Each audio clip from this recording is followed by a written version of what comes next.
Praveen study point. दोस्तों आज के इस वीडियो में हम लोग पढ़ने वाले हैं ताम्रपाषाण काल यानी चैल्कोलिथिक एज के बारे में। दोस्तों अगर हम इस चैल्कोलिथिक एज के बेसिक इंट्रोडक्शन के बारे में बात करें तो दोस्तों ये जो ताम्रपाषाण काल था वो स्टोन एज के बाद आता है। ठीक है, स्टोन एज के बाद आता है। यहाँ पे सबसे बड़ा कन्फ्यूजन ये होता है कि ये जो ताम्रपाषाण काल है ना वो इंडस वैली सिविलाइजेशन के पहले आया या बाद में आया। और वो कन्फ्यूजन इसलिए होता है क्योंकि वो जो सिंधु घाटी सभ्यता थी उसमें कांसे का यूज होता था, ठीक है, जो कि कॉपर और टिन से मिलके बनता है। ठीक है, लेकिन ये जो ताम्रपाषाण काल के जो लोग थे ना वो केवल कॉपर का यूज करते थे। उस समय केवल कॉपर का यूज हुआ था। ठीक है, उसका बस कॉपर का खोज हुआ था, उसी के यूज से सामान बनते थे।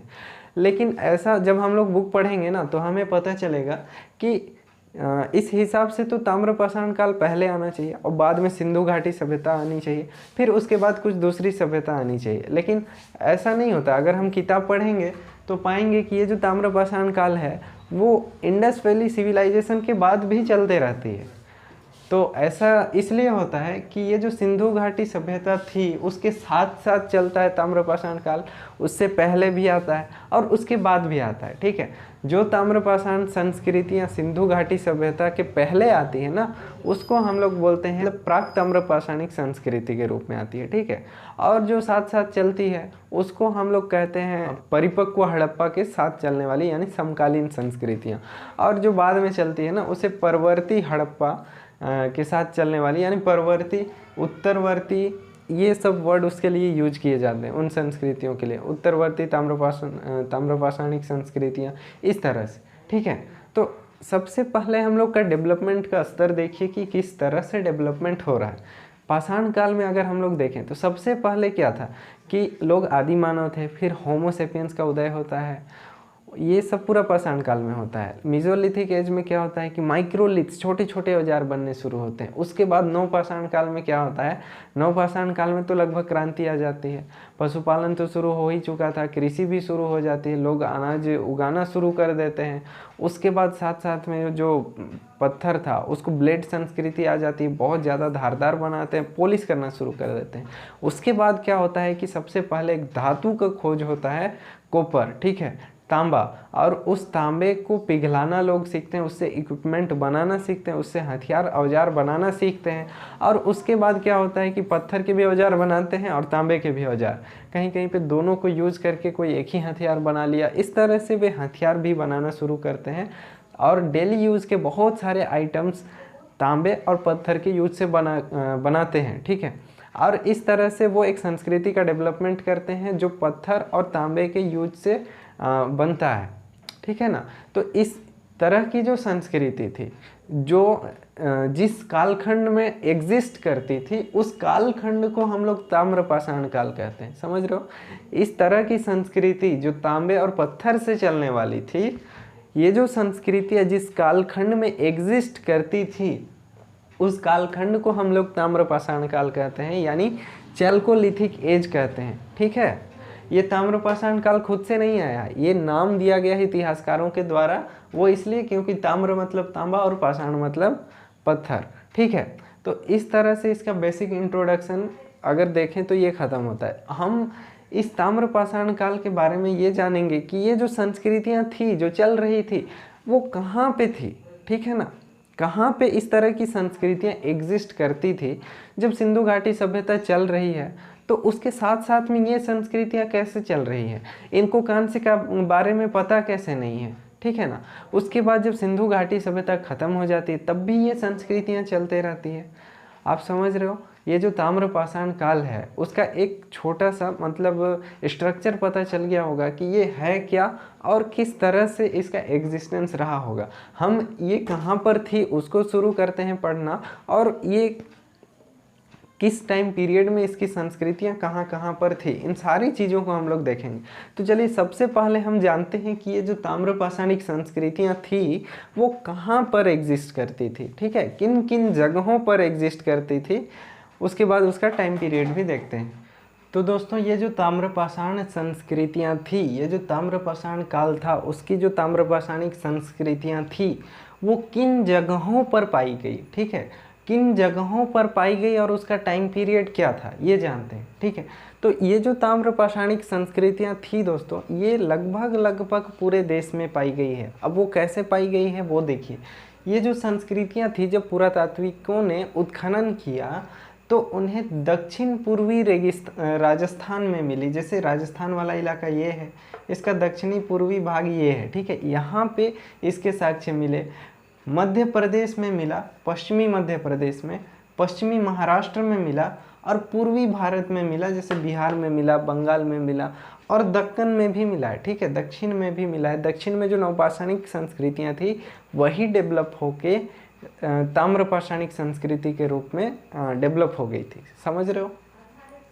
तो ये जो दक्षिण पूर्वी राजस्थान था, इंडिया के मैप में अगर हम देखें तो ये जो राजस्थान है उसका जो दक्षिण पूर्वी इलाका है वो ये वाला है। ठीक है, इस इलाके में राजस्थान में दो इलाके मुख्य रूप से मिले, वो है आहार और दूसरा है गिलुंद। ठीक है, तो राजस्थान में कौन सा मिला? आहार और गिलुंद। ठीक है, अब आते हैं मध्य प्रदेश में, पश्चिमी मध्य प्रदेश, यानी ये है मध्य प्रदेश और इसका पश्चिमी वाला इलाका ये है। ठीक है, यहाँ पे हम लोगों को 3 बस्तियाँ मिली मुख्य रूप से। एक है कैथा, दूसरा है मालवा और तीसरा है एरन।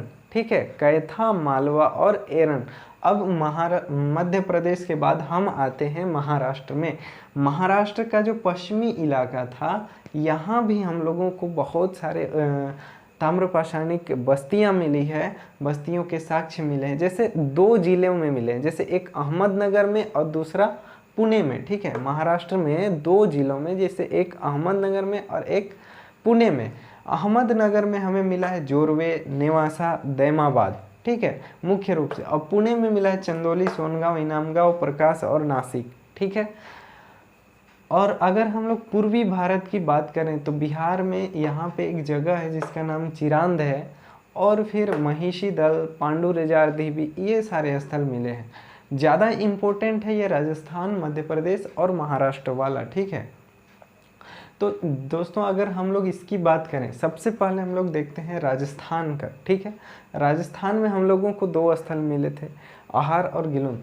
दोस्तों अगर हम लोग इसका टाइम पीरियड की बात करें तो राजस्थान के जो दक्षिण पूर्वी इलाके में जो बस्तियां मिली है उसमें आहार जो था वो मुख्य स्थल था। ठीक है, और उसके साथ साथ जितनी भी बस्तियां मिली उन बस्तियों को आहार संस्कृति के नाम से जाना गया। ठीक है, आहार संस्कृति के नाम से जाना जाता है और इसका टाइम पीरियड है 2100 से 1500 बिफोर क्राइस्ट। ठीक है, आहार संस्कृति 2100 से 1500 बिफोर क्राइस्ट। इसका मतलब क्या है? सिंधु घाटी सभ्यता का अगर हम लोग कार्बन डेटिंग के रूप से टाइम पीरियड देखें तो उसका है 2700 से 1700 लेकर, मतलब 2700 से लेकर 1700, ये है उसका टाइम पीरियड। ठीक है, तो उस टाइम पीरियड के हिसाब से देखें तो ये जो आहार संस्कृति है ना दोस्तों, वो सिंधु घाटी सभ्यता के समकालीन है, उसके साथ साथ ही चल रही है। और इसके बाद आता है मध्य प्रदेश। पश्चिमी मध्य प्रदेश के इलाके में अगर हम लोग देखें, ये जो डॉट डॉट वाला एरिया है ये पश्चिम मध्य प्रदेश वाला इलाका है।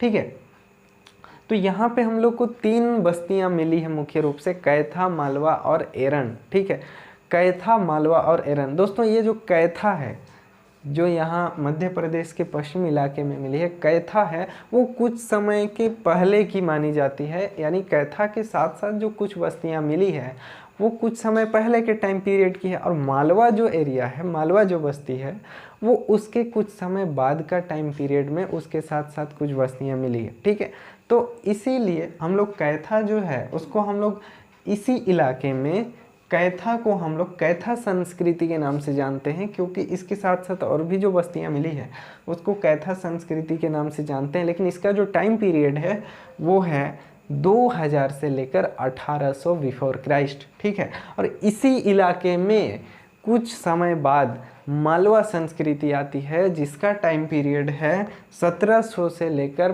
1500 बिफोर क्राइस्ट लगभग। ठीक है, अगर हम लोग पश्चिमी महाराष्ट्र की बात करें, राजस्थान हो गया, मध्य प्रदेश हो गया, उसके बाद हम लोग महाराष्ट्र की बात करते हैं। महाराष्ट्र का जो पश्चिमी इलाका है इसमें कुछ ज़्यादा इलाकों की खोज की गई है। जैसे 2 जिलों में इनके साक्ष्य मिले, एक अहमदनगर में हम लोग को मिला है जोरवे, नेवासा और दैमाबाद, ठीक है। अब पुणे में मिले हैं चंदौली, सोनगांव, इनामगांव, प्रकाश, नासिक, इस तरह से। लेकिन इन सारे बस्तियाँ एक ही टाइम पीरियड के हैं और इनको हम जोरवे संस्कृति के नाम से जानते हैं, क्योंकि इसका जो टाइम पीरियड एक है, स्थान भी एक है और यहाँ पे संस्कृति भी एक ही टाइप की एग्जिस्ट करती थी। इसीलिए हम लोग इसको जोरवे के नाम से, जोरवे संस्कृति के नाम से जानते हैं, जो महाराष्ट्र का पश्चिमी इलाका में जो भी बस्तियां हम लोग को मिली है, ठीक है। और इसका टाइम पीरियड है 1400 टू 700 BC, यानी 1400 से 700 बिफोर क्राइस्ट, ठीक है ना। दोस्तों अगर हम लोग पूर्वी भारत की बात करें तो यहाँ पे चिरांद और महिषी दल मिला है, तो ये भी लगभग इसी टाइम पीरियड का, और इसके बाद का है उत्तरवर्ती हड़प्पा के आसपास ये चलती है, ठीक है। इनके अलावा एक और जगह है जिसका नाम है गणेश्वर, ठीक है। गणेश्वर नाम है जो कि राजस्थान में ही खत्री खानों के पास है। खत्री यानी तांबे की पट्टी है, खत्री तांबे की पट्टी, जो कि एक वहाँ से तांबा उत्खनन किया जाता था, तो उसके पास में ही एक स्थल है जिसका नाम है गणेश्वर स्थल, राजस्थान में, ठीक है। तो ये जो स्थल है ना, उसका टाइम पीरियड है 2800 से लगभग 2200, ठीक है, बिफोर क्राइस्ट। तो ये जो संस्कृति है ये क्या बताता है, ये IVC से यानी इंडस वैली सिविलाइजेशन से पहले की है, प्राक हड़प्पा संस्कृति है। इसको ताम्रपाषाणिक संस्कृति जो है वो प्राक हड़प्पा के समय की है, यानी हड़प्पा सभ्यता से पहले की है। ये जो आहार संस्कृति है वो 2100 से 1500 BC में, मतलब ये हड़प्पा सभ्यता के समकालीन है, ठीक है। ये जो कैथा संस्कृति है मध्य प्रदेश के पश्चिमी इलाके वाली, वो 2000 से 1800 है, मतलब ये भी लगभग हड़प्पा सभ्यता के समकालीन है और कुछ उसके बाद तक भी है, ठीक है। और ये जो मालवा संस्कृति है वो 1700 से 1500 BC में है। इसका मतलब तो ये पूरा हड़प्पा सभ्यता के बाद ही है, क्योंकि 1700 में तो हड़प्पा सभ्यता का डिक्लाइन हो जाता है कार्बन डेटिंग के टाइम पीरियड के अनुसार। तो फिर जोरवे संस्कृति जो है ये तो 1400 से 700 BC तक है, यानी 1400 से 700 BC तक, यानी ये तो पूरा हड़प्पा सभ्यता पूरा जब डिक्लाइन कर जाता है उसके बाद की है, परवर्ती हड़प्पा की, ठीक है ना। और 700 तक ये जो बस्ती है जोरवे संस्कृति की वो एग्जिस्ट करती थी। तो दोस्तों हमने यहाँ पे जाना कि कौन कौन सी बस्तियाँ कहाँ पे एग्जिस्ट करती थी जो कि ताम्रपाषाणिक संस्कृतियाँ थी, यानी ताम्रपाषाण काल में कहाँ पे कौन सी बस्तियाँ अस्तित्व में थी, कौन सी संस्कृतियाँ अस्तित्व में थी और कौन से टाइम पीरियड में वो संस्कृतियाँ चला करती थी, ठीक है ना। तो दोस्तों अगले वीडियो में हम देखेंगे कि ये जो बस्तियां जिनके बारे में हमने पढ़ा उनकी विशेषताओं के बारे में पढ़ेंगे, ठीक है। हम लोग जानेंगे कि इन बस्तियों में, इन संस्कृतियों में क्या विशेषताएं थी, यहाँ पे क्या पाया जाता था, कौन से काम होते थे, ठीक है, किस तरह से औजार बनाए जाते थे और लोगों के घर कैसे रहते थे, समानताएं कैसी थी, कला कैसे थे, ठीक है। इसमें बहुत सारे डायनामिक चीज़ों पे इस पे भी डिस्कस करना है कि इन संस्कृतियों के अंदर क्या था, ठीक है। ये जो बस्तियां थी उनमें क्या पाया गया, ठीक है, उनसे हमें क्या पता चलता है। इस तरह से इसके अंदर भी हमें और डिटेल में एनालिसिस करना है, जो कि ताम्रपाषाण काल का सेकेंड पार्ट होगा। ये पार्ट थोड़ा ज़्यादा बड़ा हो जा रहा है, तो इसीलिए हम अगले पार्ट में इन सारी चीज़ों को और डिस्कस करेंगे, ठीक है। तो दोस्तों अगर वीडियो आपको अच्छा लगा हो तो प्लीज़ वीडियो को लाइक करें, शेयर करें और ज़रूर सब्सक्राइब करके बेल आइकॉन ज़रूर दबाएं, ठीक है। तो आज के लिए इतना ही, मिलते हैं अगले वीडियोस में, तब तक के लिए धन्यवाद, जय हिंद।